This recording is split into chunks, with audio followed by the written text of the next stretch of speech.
कन्हैया, एक to get back, आपने बिहार की बात की, चुनाव में आपने you fought in the election.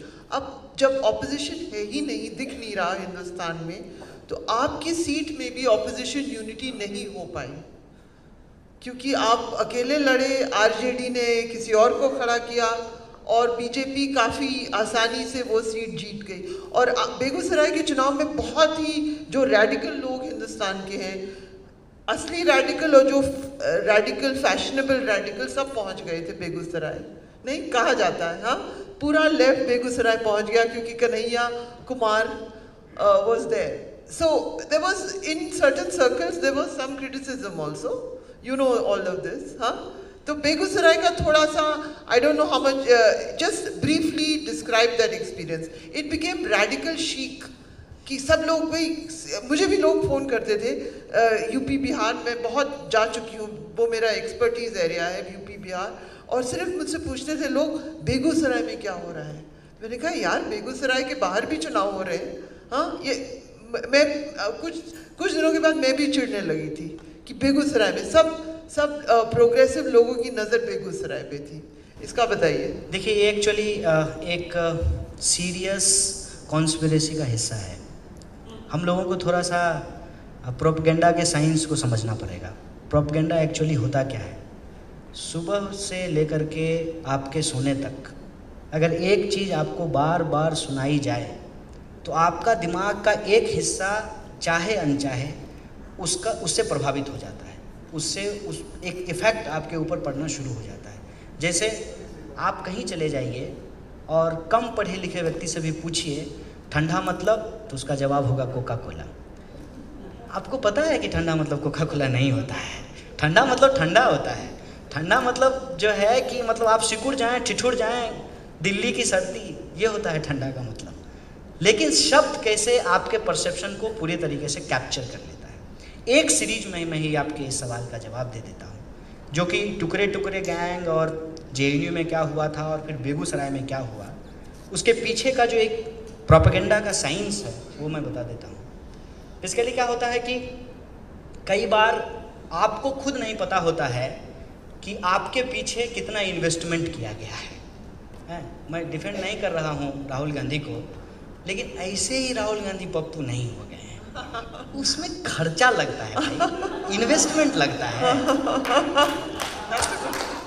तो ऐसे ही जो है आप खान मार्केट गैंग नहीं हो गए हैं, हाँ। और ऐसे ही जो है हम टुकड़े टुकड़े गैंग नहीं हो गए। उसके पीछे खर्चा लगता है, पैसा लगता है, इन्वेस्टमेंट लगता है। इन्वेस्टमेंट किस में लगता है? इन्वेस्टमेंट प्रोपेगेंडा में लगता है। अच्छा। अब सवाल ये है कि प्रधानमंत्री जो गुजरात से आते हैं इतना बैड इन्वेस्टमेंट क्यों करेंगे? सम इंडिविजुअल्स, सम इंटेलेक्चुअल्स, सम प्रोफेसर्स, सम पीपल जो लॉयर हैं या एक्टिविस्ट हैं या ऐसे बिजनेसमैन जिनके पास करेज है कि वो अपना मार्केट का नुकसान सह करके भी देश के लिए आवाज़ उठाते हैं, तो उनके पीछे ये पैसा क्यों इन्वेस्ट किया गया? व्हाई? क्योंकि आपको भी पता है कि आप बहुत वोटर को इन्फ्लुएंस नहीं कर सकते हैं। हम तो खुद चुनाव लड़के देख के ही आ गए हैं। हमारे पास तो लिव्ड एक्सपीरियंस है। तो इतना इन्वेस्टमेंट होता क्यों है? आप जब इंट्रोड्यूस कर रहे थे तो आपने एक सवाल पूछा कि आप हैदराबाद आए थे जेल जाने से पहले जी। अब मैं आप लोगों को थोड़ा सा रिमाइंड कराना चाहता हूँ। हालांकि हमारी मेमोरी का भी एक अजब खेला है। हमको ऋग्वेद और अथर्ववेद बहुत आसानी से याद हो जाता है, भले हम उसको नहीं देखे हों। लेकिन 2009 में क्या हुआ था, 2002 में क्या हुआ था, 1985 में क्या हुआ था, वो हम याद नहीं कर पाते हैं। मैं बस थोड़ा कोशिश करता हूँ कि अब थोड़ा पीछे जाएं। जब 2014 में सरकार बनी तो उस सरकार को बनने के बाद लोगों ने कहा कि लोग कांग्रेस से बहुत परेशान थे। 2G, 3G, जीजा जी, तरह तरह की जो है चीज़ें हुई। उसके बाद जो है एक नया विकल्प का ज़रूरत था और प्रधानमंत्री जो है चुन करके आए। जब वो चुन करके आए थे, ठीक उससे पहले एक बड़ा जोरदार मूवमेंट हुआ था, अन्ना हजारे का मूवमेंट। अरे मैं भी अन्ना, तुम भी अन्ना, जिधर देखो अन्ना अन्ना, अन्ना नहीं आंधी है, देश का दूसरा गांधी है। मतलब गजब गजब। हर मतलब जिस पत्रकार को आज आप अरविंद केजरीवाल को गाली देते हुए सुनते होंगे, वो अरविंद केजरीवाल का तो ऐसी चरण वंदना की पूछिए मत। ये मतलब अर्नब अरविंद गोस्वामी की केजरीवाल बात कर रहे हैं, अर्नब की बात कर रहे हैं। अरविंद केजरीवाल जो है वो व्यक्ति नहीं है, अवतार है। ऐसा वही पत्रकार कर रहे थे, तो ऐसे तो वो नहीं कर रहे होंगे, इन्वेस्टमेंट होगा। मेरा क्वेश्चन है कि अन्ना हजारे आंदोलन में जो माहौल बनाया गया वो भाजपा के लिए डायरेक्ट माहौल नहीं बनाया गया, इनडायरेक्ट माहौल बनाया गया। इनडायरेक्ट माहौल कैसे होता है? मान लीजिए कि मेरे बाप जो हैं फिल्म के प्रोड्यूसर हैं, तो हमने कहा डायरेक्टर को, सुनो बे हम हीरो होंगे। अब मेरी शकल जो है, मेरी शकल अब हीरो होने लायक है नहीं, तो हमको हीरो बनाना है तो क्या करना पड़ेगा? साइड एक्टर हमसे भी छोटा ढूंढ करके लाना पड़ेगा। तो लंबा हम तब में दिखेंगे और हम आगे रहेंगे, बाकी लोग पीछे रहेंगे, ठीक है ना? तो मान लीजिए कि मोदी जी को हीरो बनाना है तो राहुल गांधी को मूर्ख बनाना है, और ये काम अगर मोदी जी करते तो उसका इम्पैक्ट नहीं होता। जैसे आप एक चीज देखिएगा, टीवी पे जो विश्लेषक आते हैं वो अपनी पार्टी से उनका क्या संबंध है ये वो नहीं बताते हैं, कहते हैं मैं राजनीतिक विश्लेषक हूँ, ताकि लोगों के सामने क्या मैसेज जाए कि ये इंडिपेंडेंट आदमी है, इसका किसी से कोई लेना देना नहीं है, ये धूमकेतु है, ये ऐसे ही पृथ्वी का चक्कर लगा रहा है, ऐसा फील कराया जाता है। नहीं, अब अन्ना हजारे आए हैं, अब मोदी जी कहते हैं कि राहुल गांधी खराब आदमी है, कांग्रेस खराब आदमी है, कांग्रेस बढ़िया पार्टी नहीं है, तो लोग कहता है अरे ये तो पॉलिटिकल अपोनेंट है, ये तो बोलेगा ही ना। कौन बोल रहा है? जिसका शादी नहीं हुआ है, जो समाज के लिए लड़ता है, जो मतलब है ही मतलब सन्यासी है। हालांकि काम और धर्म की बात कर रहे थे साहब, धर्म का धंधा करने वाले आजकल बहुत काम में लिप्त हैं, आसाराम बापू, चिन्मयानंद, नए नए नाम आते रहते हैं। तो ऐसा फील कराया गया। फिर प्रधानमंत्री चुन करके आए और प्रधानमंत्री ने कहा कि बाकी काम जब दूसरे लोगों ने कर दिया है तो हम पॉजिटिविटी फैलाएंगे। नहीं, सबका साथ, सबका विकास, 15 लाख आपके खाते में आएंगे, 2 लाख नौकरी मिलेगी हर साल, 2 करोड़। तो वादा इतना करके भूले हैं कि हम खुद भूल जा रहे हैं कि क्या बोले थे। तो ऐसा पॉजिटिविटी फैलाया गया। और आप देखे होंगे कि जो भी चीज़ विजुअल इम्पैक्ट, मैं बहुत इंटरेस्टिंग बात बता रहा हूँ, मीडिया में है आप जानते होंगे, विजुअल इम्पैक्ट पे खास ध्यान दिया गया। आप 2014 से पहले जो कमल देखते होंगे वो सेफ्रॉन होता था, उसको ब्लैक एंड वाइट कर दिया गया। अब हम लोगों को एस्थेटिक सेंस है ही नहीं। अब सुजात साहब आए थे तो काला पहन करके आए थे, पीछे ब्लू बोर्ड है, काला पहन करके आए तो कंट्रास्ट था, हम ब्लू पहन करके आए हैं, कंट्रास्ट पता ही नहीं चल रहा है, मैच कर गया। तो हर चीज पे बहुत बारीकी से काम किया गया और इसके लिए कंपनियां होती हैं, उनको पैसा दिया जाता है। मैं बताती हूँ उसके बारे में, क्योंकि मैं अपने बारे में बताता हूँ जो मेरे साथ हुआ है। कलर चेंज वो एक लंदन के एक एनालिस्ट ने कराया। हाँ। कि वो पार्टी का सिंबल 2014 में, मेरी किताब में है बीजेपी वाली, कि it should be exactly like what people see in the EVM, it should not be saffron. They had complete, क्योंकि हिंदुस्तान में ज्यादा लोग पढ़े लिखे नहीं है, उन्होंने तो मोदी जी निकले उस दिन और उन्होंने फोटो भी खिंचवाई which was against the model code of conduct, क्योंकि वोटिंग शुरू हो गई थी कहीं। खैर, मैं पॉइंट ये बनाना चाह रहा हूँ कि एक माहौल बना करके वो आ गए सरकार में आ गए, तो जैसे 2019 के बाद हुआ वैसे ही 2014 के बाद हुआ था, ऑपोजिशन छुट्टी पे चली गई। याद कीजिए, ऐसा नहीं हुआ कि 2019 के बाद अपोजिशन छुट्टी पे चली गई है, 2014 के बाद भी अपोजिशन छुट्टी पे चला गया था। विरोध कहाँ से शुरू हुआ था? विरोध शुरू हुआ था यूनिवर्सिटी कैंपस से। मैं कोई स्पेशल आदमी नहीं हूँ, मैंने 135 करोड़ के इस देश में आई एम नॉट स्पेशल कि मुझे ही क्यों प्रोपेगेंडा का शिकार बनाया गया। Unfortunately for me and fortunately for the Modi ji कि मैं उस वक्त जेएनयू का प्रेसिडेंट था। मैंने एक तरफ वो चुन करके आए, एक तरफ हम चुन करके आए। अब इसमें मेरी गलती तो थी नहीं, हम चुन करके आ गए, हम जेएनयू के प्रेसिडेंट थे। और अलग अलग कैंपसेस में सरकार ने आते ही जो ऑनस्लॉट करना शुरू किया, जैसे मैं कुछ इंसिडेंट बस आपको याद दिला देता हूँ, मे बी आप यू आर इंटरेस्टिंग और not, but I am telling you.